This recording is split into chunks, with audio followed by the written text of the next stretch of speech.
Bienvenue dans le Non-Stop Info, voici les titres de l'actualité. Au Soudan, les négociations ont été suspendues après la mort de 5 lycéens lors d'une manifestation à Al Obeid. D'autres manifestations d'étudiants ont eu lieu ce mardi, provoquant la fermeture d'établissements scolaires. Le Niger compte établir une zone franche industrielle d'exportation, un moyen d'attirer les investisseurs pour stimuler la croissance économique. Et puis une centaine de jeunes venus de différents pays africains ont participé à l'événement Basketball Without Borders Afrique, l'événement qui a eu lieu au Sénégal jusqu'au 31 juillet. Au Soudan, plusieurs étudiants ont manifesté ce mardi après la mort de 5 lycéens tués ce lundi lors d'une manifestation à Al Obeid, au centre du pays, ce qui a provoqué la fermeture d'établissements scolaires ainsi que la suspension de négociations prévues ce 30 juillet entre le mouvement civil et les militaires au pouvoir. Kamesh Katapouli. Cartable sur le dos et drapeau soudanais dans les mains, des centaines de lycéens et étudiants ont manifesté mardi 30 juillet dans les rues de Khartoum, capitale soudanaise.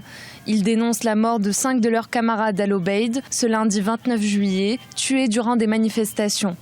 Ces 5 lycéens réclamaient des choses essentielles, de la nourriture après avoir vu tripler le prix du pain, de l'eau difficilement accessible pour les Soudanais et de l'électricité coupée dans différents endroits avec la pénurie de carburant qui sévit dans le pays. Aujourd'hui, nous manifestons pour les droits de ces lycéens tués à El Obeid. Maintenant, tous les jeunes sont sortis manifester pour leurs droits. Durant cette manifestation, plus de 60 blessés ont été dénombrés. Le mouvement de contestation accuse les paramilitaires des forces de soutien rapide, dirigées par Mohamed Hamdan Daglo, d'avoir ouvert le feu contre la foule. Cette situation a mené à la suspension des pourparlers entre les membres du mouvement de la contestation et les généraux au pouvoir. Ces négociations allaient permettre de finaliser les derniers points après la conclusion d'un accord de partage du pouvoir ce 17 juillet. Cet accord prévoit un conseil souverain composé de 5 militaires et 6 civils pour une durée de 3 ans. Ce qui est arrivé à El Obeid et tout ce qui s'est passé auparavant, ce sont des événements regrettables. Personne n'accepte l'assassinat d'un Soudanais et cela doit nous motiver à signer l'accord le plus vite possible pour revenir à une situation normale. L'UNICEF a appelé les autorités à enquêter et traduire en justice tous les auteurs de violences contre des enfants. De plus, les autorités ont imposé un couvre-feu nocturne à El Obeid et dans 3 autres localités du Soudan. Les écoles primaires et les lycées sont également fermés pour une période encore indéterminée. L'Union africaine a demandé, ce mercredi 31 juillet, un procès rapide pour les personnes impliquées dans ces meurtres. En Côte d'Ivoire, le Parlement a adopté ce mardi le projet de loi sur la réforme de la commission électorale indépendante, une mesure adoptée en séance plénière avec 124 voix pour et 78 voix contre. Selon le gouvernement, la mesure répond aux exigences de la Cour africaine des droits de l'homme et des peuples, mais l'opposition dénonce toutefois la mise en place d'une commission déséquilibrée. Reportage de notre correspondant Oliva Jacotan. En Côte d'Ivoire, la loi sur la recomposition de la commission électorale indépendante a été adoptée le 30 juillet 2019 par 124 voix pour, 78 contre et une abstention. La commission centrale de la CEI comportera désormais 15 membres au lieu de 17. 3 de la majorité présidentielle, 3 de l'opposition, 6 de la société civile, 1 de la magistrature et 2 représentants de l'exécutif. Nous savons ce que nous voulons et nous ne transigirons pas sur les questions fondamentales. Il faut une CEI véritablement équilibrée, une CEI indépendante, une CEI qui peut inspirer confiance à tous les acteurs, une CEI qui peut aussi inspirer confiance aux électeurs. Une partie de l'opposition et de la société civile toujours insatisfaite de la nouvelle mouture de la CEI compte saisir certaines juridictions compétentes, organiser des sit-ins et marches pacifiques. Mais la majorité présidentielle reste optimiste. Il y a toujours un peu de bruit autour, mais après, les gens s'entendent toujours. Vous savez, le politique, il retombe toujours sur ses pieds. Aujourd'hui, les Ivoiriens sont fatigués. Les Ivoiriens ne veulent plus de guerre dans ce pays. Il faut en tenir compte. Il faut vraiment en tenir compte. Également, il ne faut pas profiter aussi de la naïveté du peuple. La nouvelle CEI organisera la très attendue présidentielle de 2020, un véritable test pour une institution toujours décriée depuis sa création en 2001. En Éthiopie, le Parlement a voté un projet de loi ce mercredi visant à ouvrir le secteur financier du pays aux 5 millions d'Éthiopiens vivant à l'étranger, une diaspora éthiopienne qui pourra effectuer les transactions effectuaires dans les banques locales, une mesure qui permettra d'accroître les investissements étrangers dans le pays. Corinne Kamsefiem. C'est une autre avancée pour la diaspora éthiopienne. D'après un projet de loi adopté ce 31 juillet par le Parlement, elle bénéficie désormais de plusieurs facilités financières dans le pays. Les citoyens éthiopiens vivant à l'étranger et même ceux disposant d'une double nationalité pourront dorénavant effectuer les transactions financières dans les banques locales au même titre que les populations locales.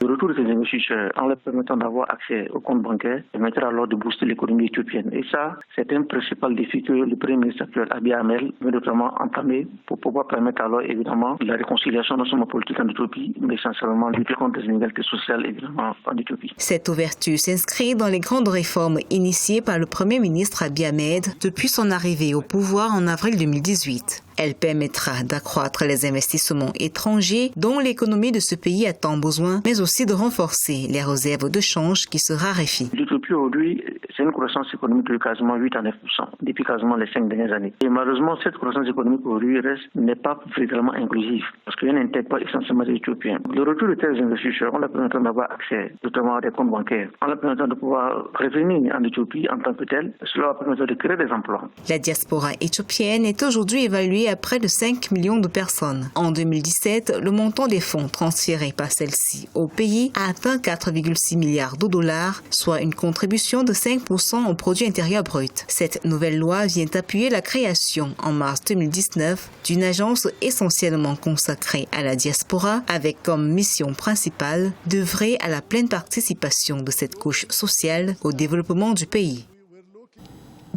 Le Niger veut mettre en place une zone franche industrielle d'exportation. Le pays espère ainsi attirer les investisseurs en leur accordant une politique fiscale plus avantageuse pour leur développement, un moyen de contribuer au développement économique du pays. Aïssatou Bari.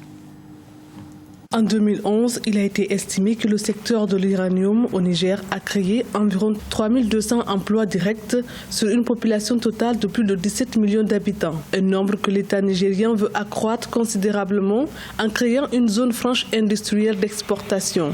La mise sur pied de ce dispositif devrait permettre au pays d'attirer les investisseurs et créer des milliers d'emplois. Le principal intérêt de la création d'une zone franche au Niger est de stimuler la croissance économique et de réduire la pauvreté. Son développement constitue une source de revenus importante pour le pays et peut contribuer à engendrer des retombées positives. Le Niger s'est fixé comme objectif de sauvegarder toutes les unités industrielles existantes et de créer les conditions de l'émergence de nouvelles unités. Le montant des investissements prévus est de 400 millions de dollars, dont 350 millions pour le complexe industriel de la cimenterie. Mais le problème qui se pose fondamentalement au niveau du pays, c'est que au même moment où on prend ces décisions-là, mais au même moment, des industries sont en train de fermer. Parce que tout simplement, ils trouvent que c'est tellement pesant ce qu'on leur dit de payer. Maintenant, c'est au gouvernement de voir sa politique fiscale. Le Niger affiche de bonnes performances avec une croissance de 5,3% en 2019 et à 5,7% en 2020. Pour que le secteur industriel contribue davantage au produit intérieur brut du pays,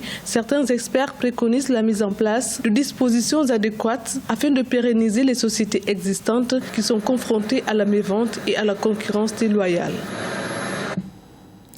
Et du sport à présent avec l'événement Basketball Without Borders Afrique au Sénégal. Dans ce cadre, 2 terrains de basket ont été rénovés dans la ville de Guédiawaye à Dakar. Ils ont accueilli une centaine de jeunes de plusieurs pays du continent. Des jeunes qui ont ainsi bénéficié d'une formation sous la supervision d'anciennes stars de la NBA. Faba Maroun.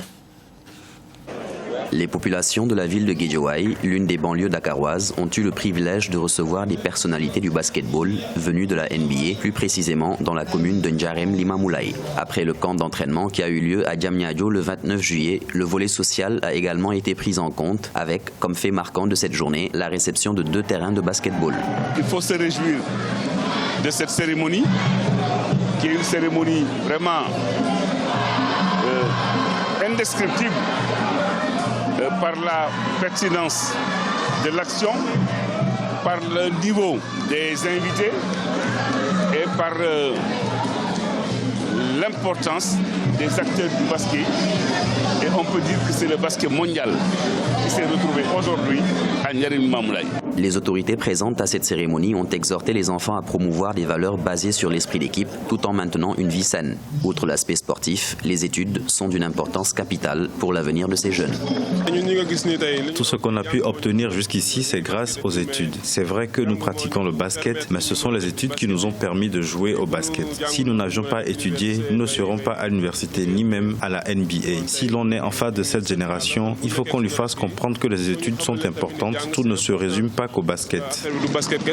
La 17e édition du Basket Without Borders Afrique devrait permettre à son terme de créer près de 100 espaces dédiés au basketball dans 9 pays en Afrique. L'événement, qui a débuté le 28 juillet, s'achève ce 31 juillet 2019. Ce journal a été réalisé par l'ensemble de la rédaction. Merci de l'avoir suivi. L'information continue sur Africa 24.